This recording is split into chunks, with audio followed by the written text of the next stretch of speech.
slept in this morning. Now I'm mourning the loss of my solitude.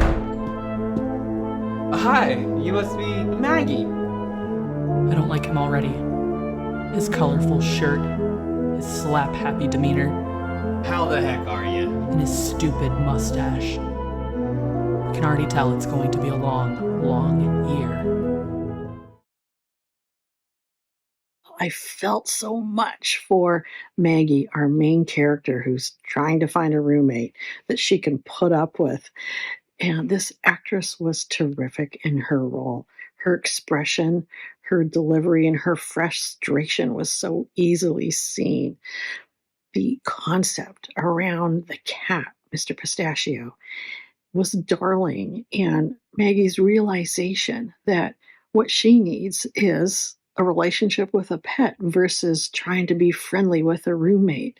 This was so well written. The supporting cast fellows were just right in their parts as well and well suited to their roles. It was fun to watch. I was laughing out loud at the predicament. It's expertly written and performed by everyone. The characters all feel so real, and each sort of, they've got their faults, and they've got things that you like about them. I know our protagonist has an actual change, so she's different by the end, and then the way it ends, beautiful way to sort of bookend it, just brilliant. We love that kind of stuff in film. Really, yeah, I like zero complaints. Comedic timing in this and the actors' deliveries and everything that the filmmakers put together was such a well done film it was kind of like a dramedy.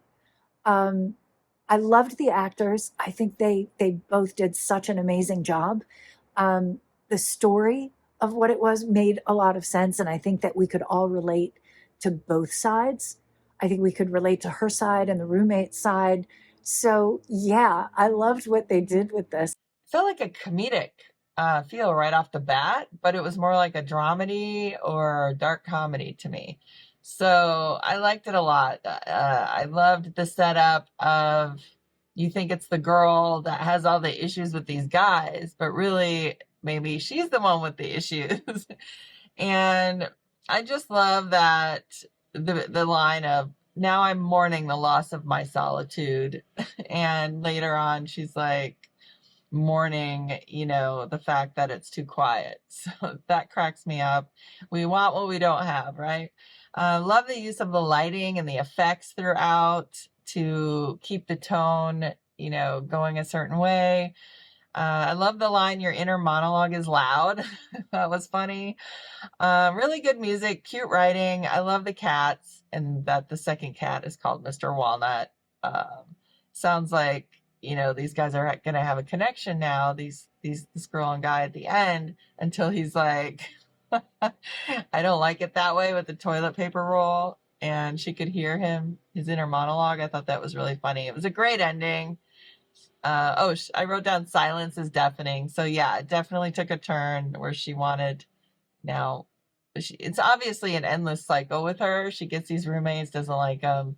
She forces them to leave with her attitude, and then another one comes in because she's lonely. I don't get that she's desperate for a roommate as far as money. I think it's more the loneliness. But I love the cat purrs as well, and that the cat's name is Doug in the beginning, and she names it, I think, Mr. Pistachio, and then the other guy comes in with Mr. Walnut. Just really cute. I absolutely love this film. The stylistic choices in the filmmaking were pretty A24 reminiscent, and I loved it about that. It was also sort of comedic in a sense that we get to see the side of this woman who is OCD and how she reacts to each change in the apartment. I love the ending as well, as it sort of creates this full circle moment by showing that OCD isn't really something that we can throw out of the window and pretend that it doesn't exist and expect to be cleared and forgotten. It's a real problem that a lot of people suffer from, and we can only learn from it and move forward as a society. I think you do a really great job of setting up this, very obviously flawed character. And while you see that they need a roommate, you see them interacting with the roommates and the cats, and you get a better understanding of their personality and maybe why their past roommate relationships haven't worked out. Um, this is a really creative story, really clever. It gave a sense of kind of a dark comedy, which was really fun.